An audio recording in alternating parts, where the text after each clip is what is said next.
बिस्मिल्लाहिर्रहमानिर्रहीम। अस्सलाम वालेकुम स्टूडेंट्स, उम्मीद है आप सब खैरियत से होंगे।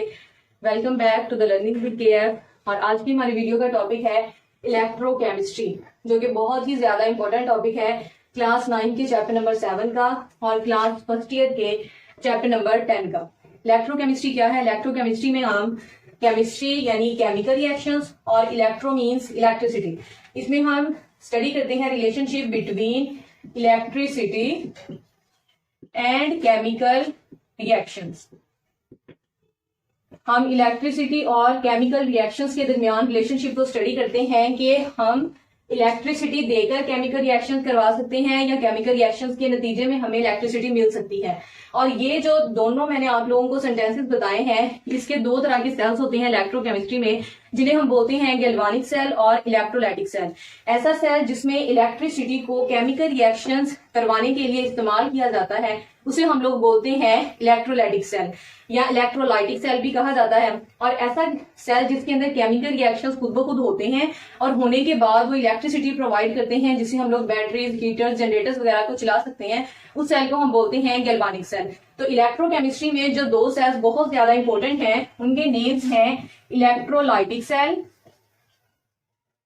इलेक्ट्रोलाइटिक, और second one is galvanic cell. Electrolytic cell में क्या होता है? इलेक्ट्रोलाइटिक सेल में जो इलेक्ट्रिसिटी है वो कन्वर्ट होती है केमिकल रिएक्शंस में, यानी कि केमिकल रिएक्शन करवाने के लिए हम इलेक्ट्रिसिटी को इस्तेमाल करते हैं। जबकि गैल्वानिक सेल में केमिकल रिएक्शन खुद ब खुद होता है और उसके नतीजे में हमें इलेक्ट्रिसिटी मिल जाती है।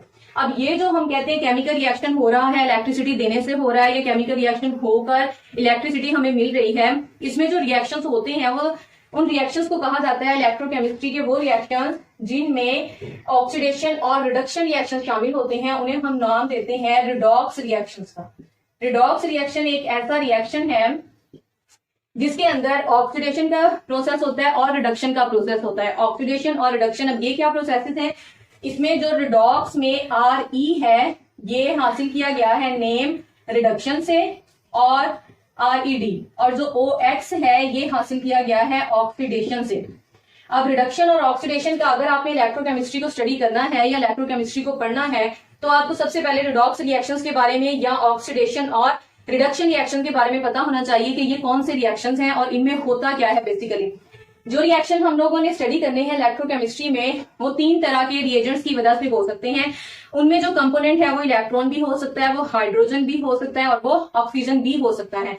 तो रिडक्शन की अगर हम बात करें तो रिडक्शन में होता है रिमूवल ऑफ ऑक्सीजन, कि अगर किसी केमिकल रिएक्शन के दौरान ऑक्सीजन एक कंपोनेंट से, एक रिएक्टेंट है उससे खारिज हो रही है, तो हम कहेंगे कि इस रिएक्टेंट की या इस कंपोनेंट की रिडक्शन हो गई है। ठीक है। और अगर किसी कंपोनेंट के पास ऑक्सीजन आ रही है, यानी वो ऑक्सीजन को गेन कर रहा है, तो हम कहते हैं कि उसकी ऑक्सीडेशन हो रही है। ठीक है। तो ये दोनों एक दूसरे के उल्टे हैं, रिमूवल ऑफ ऑक्सीजन, जबकि ऑक्सीडेशन में हम कहेंगे addition of oxygen during a chemical reaction.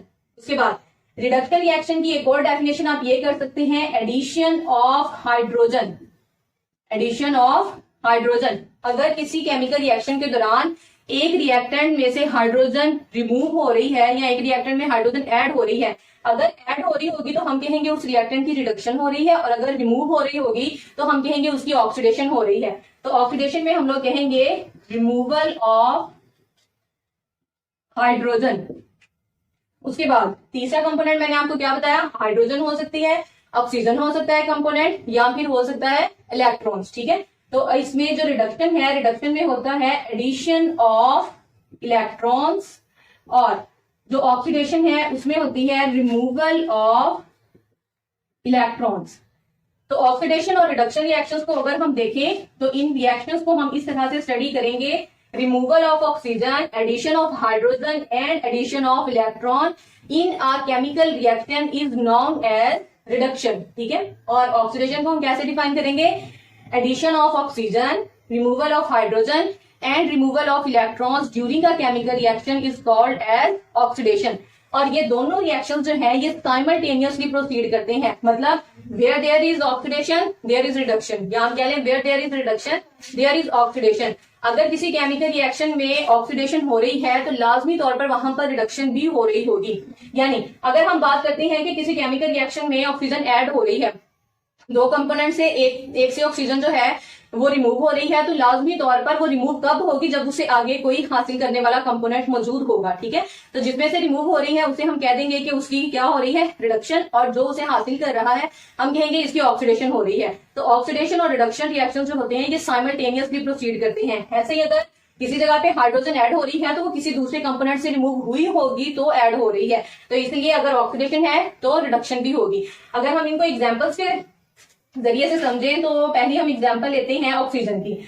For example आपके पास है जिंक ऑक्साइड प्लस कार्बन, इन दोनों के दरमियान रिएक्शन होता है तो जो कार्बन, जो ऑक्सीजन गैस है या ऑक्सीजन एटम है, ये जिंक से रिमूव होकर कार्बन में ऐड हो जाता है, तो इसके नतीजे में हमें प्रोडक्ट्स मिलती हैं CO2 प्लस जिंक 2Zn। अब अगर हम इसको देखें तो यहाँ पर पहले जिंक के पास ऑक्सीजन थी और कार्बन के पास नहीं थी, जबकि दूसरी साइड पर रिएक्टेंट्स वाली साइड पर देखें तो कार्बन के साथ ऑक्सीजन लग गई है, यानी ऑक्सीजन जो है वो कार्बन के पास ऐड हो गई है, जिंक से रिमूव हो गई। तो कार्बन की, अगर कार्बन के पास ऑक्सीजन आई है तो इसका मतलब कार्बन की क्या हो गई है, ऑक्सीडेशन, क्योंकि इसमें एडिशन ऑफ ऑक्सीजन है। और दूसरी जानिब अगर हम देखें तो जिंक ऑक्साइड, पहले जिंक के पास ऑक्सीजन है, जबकि अगर हम रिएक्टेंट्स व प्रोडक्ट्स वाली साइड पर देखें तो वहां पर जिंक के पास ऑक्सीजन नहीं है, तो इसका मतलब है कि जिंक की यहाँ पर क्या हो चुकी है, रिडक्शन हो चुकी है, क्योंकि इसमें से ऑक्सीजन रिमूव हो गई है। तो ये ऑक्सीजन की बेस पर हम ऑक्सीडेशन और रिडक्शन रिएक्शन को डिफाइन कर सकते हैं। Addition of oxygen in a chemical reaction is called as oxidation and removal of oxygen in a chemical reaction is called as reduction. ठीक है, बात समझ आ रही है। अच्छा, उसके बाद हम सेकंड एग्जांपल देखते हैं on the basis of hydrogen, कि अगर किसी केमिकल रिएक्शन में हम हाइड्रोजन को लें तो उसकी बेस पर भी हम ऑक्सीडेशन और रिडक्शन रिएक्शन को एक्सप्लेन कर सकते हैं। जैसा कि अगर आपके पास हाइड्रोजन सल्फाइड है और ये अगर क्लोरीन के साथ रिएक्शन कर रही है, तो हाइड्रोजन सल्फाइड गैस जो है जब क्लोरीन गैस के साथ रिएक्शन करेगी उसके नतीजे में प्रोडक्ट्स बनती हैं 2HCl प्लस 2H। अब यहाँ पर अगर हम देखें हाइड्रोजन की बेस पर, तो यहाँ पर पहले सल्फर के पास हाइड्रोजन है, जबकि रिएक्टेंट्स में देखिए तो सल्फर के पास हाइड्रोजन नहीं है, तो इसका मतलब है कि सल्फर की क्या हो गई है, रिमूवल ऑफ हाइड्रोजन। तो इसका मतलब है कि सल्फर ऑक्सीडाइज्ड हो गया है, सल्फर क्या हो गया है, ऑक्सीडाइज्ड। और अगर हम क्लोरीन को देखें तो पहले क्लोरीन के पास हाइड्रोजन नहीं है, जबकि प्रोडक्ट्स वाली साइड पर क्लोरीन के पास हाइड्रोजन है, तो एडिशन ऑफ हाइड्रोजन क्या है, रिडक्शन। तो यहाँ पर क्लोरीन की क्या हो गई है, रिडक्शन हो चुकी है। तो इस तरह से जब भी किसी रिएक्शन में ऑक्सीडेशन का प्रोसेस होगा तो वहां पर रिडक्शन का भी प्रोसेस होगा, यानी कि ऑक्सीडेशन और रिडक्शन साइमल्टेनियसली होंगे, इसलिए हम इनको कलेक्टिवली रिडॉक्स का नाम देते हैं, जिसमें RED जो है वो रिडक्शन के वर्ड से लिया गया है और OX ऑक्सीडेशन से लिया गया है। और इलेक्ट्रोकेमिस्ट्री में होते ही ऑक्सीडेशन रिडक्शन रिएक्शन है और वो 3 कंपोनेंट्स की बेसिस पर होते हैं। उनमें पहला कंपोनेंट होता है ऑक्सीजन, दूसरा कंपोनेंट होता है हाइड्रोजन और तीसरा होता है इलेक्ट्रॉन। अब इलेक्ट्रॉन की बेस पर हम एग्जाम्पल को स्टडी करते हैं कि इलेक्ट्रॉन की बेस पर कैसे ऑक्सीडेशन और रिडक्शन हो सकती है। जो इलेक्ट्रॉन, अब हमें अगर रिडक्शन की बात करनी है तो उसमें एडिशन ऑफ इलेक्ट्रॉन है, कि हम किस कंपोनेंट को, किस रिएक्टेंट को कहेंगे कि ये रिड्यूस हो गया है अगर उसके अंदर इलेक्ट्रॉन ऐड हो रहे हैं। ठीक है, और हम किस कंपोनेंट को कहेंगे कि ये ऑक्सीडाइज हो गया, या किस रिएक्टेंट को कहेंगे कि ये ऑक्सीडाइज हो गया है जिसमें से इलेक्ट्रॉन रिमूव हो जाएंगे। ठीक है, तो अब यहाँ पर अगर हम देखें, अगर जिंक को देखें तो जिंक एक मेटल है, ये सॉलिड फॉर्म में है, और ये अब जिंक मेटल जो है इसकी वैलेंसी 2 होती है, तो ये अपने 2 इलेक्ट्रॉन रिमूव करने की सलाहियत रखती है। ठीक है, Zn2 पॉजिटिव या Zn+2, तो Zn2 पॉजिटिव ये एक्वस फॉर्म में चली गई है। और दूसरी जानिब अगर हम 2H पॉजिटिव आयंस यानी हम हाइड्रोजन आयंस देते हैं तो ये 2 इलेक्ट्रॉन को गेन करके हाइड्रोजन गैस में तब्दील हो जाते हैं। ठीक है, अब अगर हम इसमें देखें तो जिंक जो है, जिंक में से इलेक्ट्रॉन रिमूव हो रहे हैं, तो जिंक की यहाँ पर क्या हो रही है, ऑक्सीडेशन हो रही है। जिंक की क्या हो रही है, removal of electrons is called as oxidation. और अगर हम H पॉजिटिव को देखें तो H पॉजिटिव में इलेक्ट्रॉन्स ऐड हो रहे हैं और वो हाइड्रोजन गैस में तब्दील हो रहा है, तो इसका मतलब है कि H पॉजिटिव की क्या हो रही है, रिडक्शन हो रही है। ठीक है, अगर ओवरऑल इस रिएक्शन को देखा जाए, अगर आप दोनों रिएक्शंस को ऐड करते हैं तो ये जो 2 इलेक्ट्रॉन्स हैं ये इस साइड पर है, लेफ्ट हैंड साइड पर है आपकी, और दूसरे जो 2 इलेक्ट्रॉन्स हैं वो आपकी राइट हैंड साइड पर हैं, तो ये दोनों कैंसिल हो जाएंगे। तो ओवरऑल अगर हम यहाँ से रिजल्ट देखें तो ओवरऑल हमें रिजल्ट मिलता है कि जिंक सॉलिड फॉर्म में है और जो H पॉजिटिव आयंस हैं वो एक्वस फॉर्म में है, और जिंक जो है वो 2 इलेक्ट्रॉन लूज करके जिंक 2 पॉजिटिव एक्वस फॉर्म में चला जाता है और 7 हाइड्रोजन गैस बन जाती है। ठीक है, यानी जो हाइड्रोजन आयंस हैं वो न्यूट्रल हो जाते हैं इलेक्ट्रॉन्स को गेन करके, और जो जिंक है वो एक्वस फॉर्म में आयन बन जाता है, केटायन बन जाता है इलेक्ट्रॉन के लूज होने से। तो ये हमने पढ़ा कि इलेक्ट्रोकेमिस्ट्री में कौन से रिएक्शंस होते हैं। इलेक्ट्रोकेमिस्ट्री में होते हैं रिडॉक्स रिएक्शंस, और ये रिएक्शन किस तरह से हो सकते हैं। यहाँ तो इलेक्ट्रोकेमिस्ट्री में 2 सेल्स हैं, एक सेल है इलेक्ट्रोलाइटिक सेल, दूसरा है गैल्वानिक सेल। अगर इलेक्ट्रिसिटी जब हम प्रोवाइड करते हैं एक बैटरी के जरिए से हम करंट देते हैं और केमिकल रिएक्शन वकूफ पजीर होता है या अकर होता है या टेक प्लेस होता है, तो हम कहेंगे कि ये इलेक्ट्रोलाइटिक सेल है। और दूसरी जानिब गैल्वानिक सेल वो होता है जिसमें केमिकल रिएक्शन खुद ब खुद होता है और उसके नतीजे में इलेक्ट्रिसिटी प्रोड्यूस हो जाती है। ठीक है, अब ये जो मैं कह रही हूं कि एक में इलेक्ट्रिसिटी दे के केमिकल रिएक्शन होगा और एक में केमिकल रिएक्शन के बाद हमें इलेक्ट्रिसिटी मिलेगी, इनको स्पेसिफिक हम नेम्स देते हैं spontaneous and non spontaneous reactions का। कौन सा नाम देते हैं? Spontaneous and non spontaneous reaction. Spontaneous का मतलब होता है खुद ब खुद होने वाला। ठीक है, तो ऐसा केमिकल रिएक्शन जो खुद ब खुद हो जाता है और जिसको किसी भी एक्सटर्नल एजेंट की जरूरत नहीं होती है, उसे हम लोग कहते हैं स्पॉन्टेनियस रिएक्शन। क्या बोलते हैं उसे हम?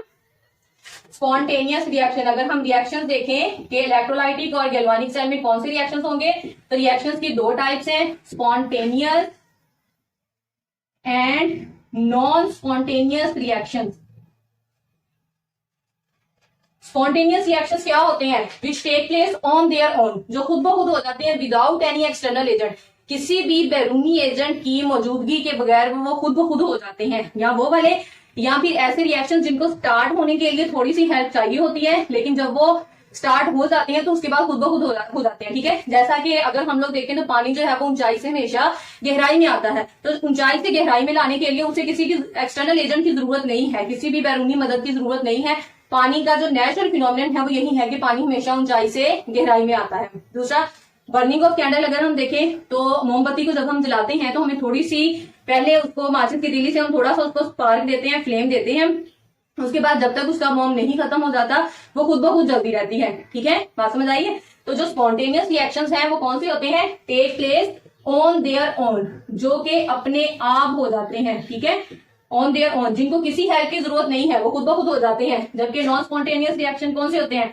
विच take place in the presence of external agent, जिनको प्रोसीड होने के लिए किसी एक्सटर्नल एजेंट की जरूरत होती है, उन्हें हम कहते हैं non spontaneous reaction. Spontaneous reaction की अगर हम एग्जांपल लिखें तो for example burning of candle, कि कैंडल जो है वो बर्न होती है तो वो भी एक स्पॉन्टेनियस रिएक्शन है। उसको स्टार्ट में एक फ्लेम चाहिए, स्पार्क चाहिए, लेकिन बाद में जो है वो खुद ब खुद प्रोसीड होता है वो reaction.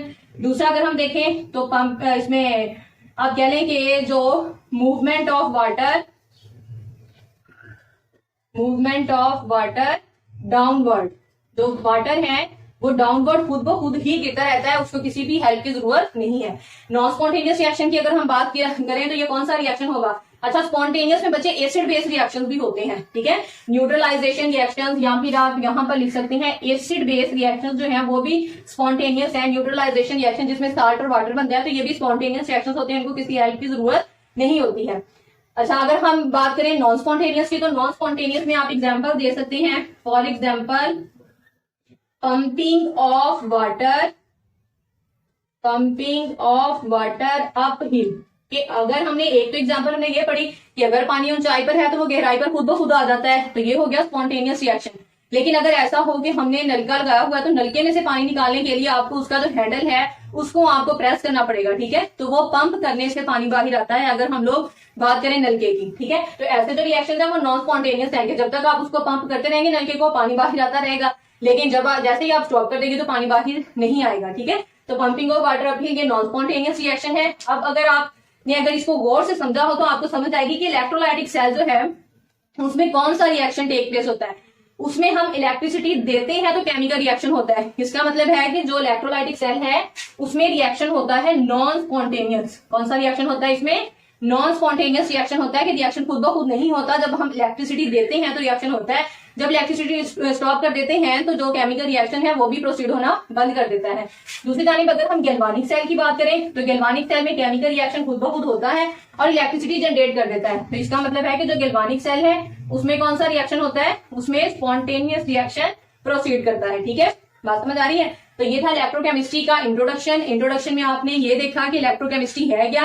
Electrochemistry is the branch of chemistry that deals with the relationship between electricity and chemical reaction. मैंने यहाँ पर देखे डबल हेडेड एरो लगाया है। डबल हेडेड एरो का मतलब ये है कि आप इलेक्ट्रिसिटी को केमिकल रिएक्शन में भी तब्दील कर सकते हैं, केमिकल रिएक्शन करवाने के लिए इस्तेमाल कर सकते हैं, या केमिकल रिएक्शन खुद ब खुद होकर हमें इलेक्ट्रिसिटी प्रोवाइड कर सकते हैं। और इसमें हमने देखा कि इलेक्ट्रोकेमिस्ट्री में जो हम मेजर सेल्स पढ़ते हैं वो कौन से दो सेल्स हैं, वो है इलेक्ट्रोलाइटिक सेल और गैल्वानिक सेल। इलेक्ट्रोलाइटिक सेल जो है उसमें कौन सा रिएक्शन होता है। अब रिएक्शन की हमने टाइप पढ़ी कि एक तो बेसिकली कौन सा रिएक्शन है, वो रिडॉक्स रिएक्शन है जिसमें रिडक्शन भी होती है और ऑक्सीडेशन भी होती है।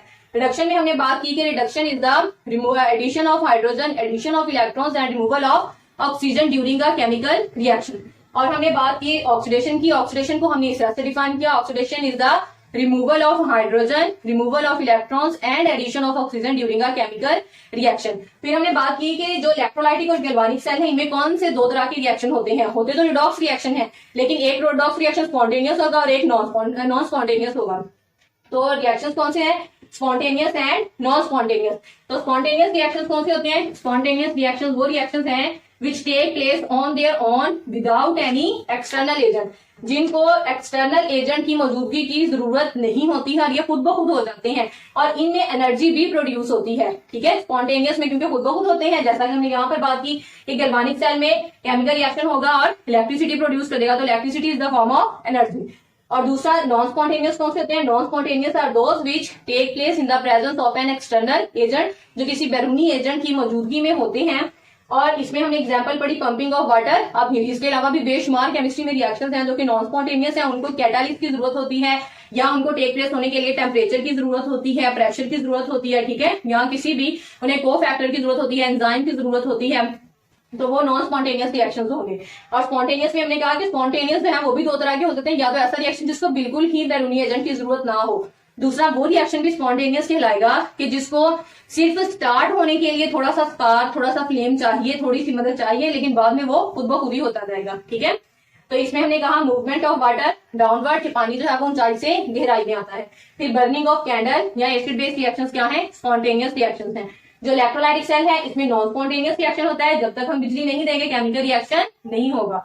और गैल्वानिक सेल जो है ये स्पॉन्टेनियस रिएक्शन होता है कि हम केमिकल रिएक्शन जब रिएक्टेंट्स को आपस में मिला देते हैं तो एक दूसरे के साथ खुद ब खुद रिएक्शन करते हैं, रिएक्शन करने के बाद वो इलेक्ट्रिसिटी दे देते हैं। तो ये एक इंट्रोडक्शन था, इंट्रोडक्शन भी है, और यही बेसिक चीजें हैं जो कि हमें इलेक्ट्रोकेमिस्ट्री में आगे इलेक्ट्रोलाइटिक सेल पढ़ना है, गैल्वानिक सेल पढ़ने हैं। ठीक है, इसके अलावा सोडियम मेटल की तैयारी हमने पढ़नी है, सोडियम हाइड्रोक्साइड की हमने कमर्शियल स्केल पर या इंडस्ट्रियल लेवल पर तैयारी पढ़नी है। तो वो सारी क्या है, हम इलेक्ट्रोकेमिस्ट्री के जो रूल्स हैं, बेसिक रूल्स हैं, उनको स्टडी करते हुए हम लोग उन्हें देखते हैं। ठीक है, और फिर हमने रिडक्शन और ऑक्सीडेशन की एग्जांपल्स भी की हैं, ऑक्सीजन के लिहाज से भी की हैं, हमने इलेक्ट्रॉन्स के हवाले से भी की है और हाइड्रोजन के हवाले से भी की है। उम्मीद है कि आप लोगों को लेक्चर की समझ आई होगी। अगर लेक्चर में से किसी भी पॉइंट की समझ ना आए तो आप कमेंट सेक्शन में पूछ सकते हैं, और अगर वीडियो आप लोगों को पसंद आए तो लाइक करें और चैनल को सब्सक्राइब करें। Thank you, have a nice day, Allah Hafiz.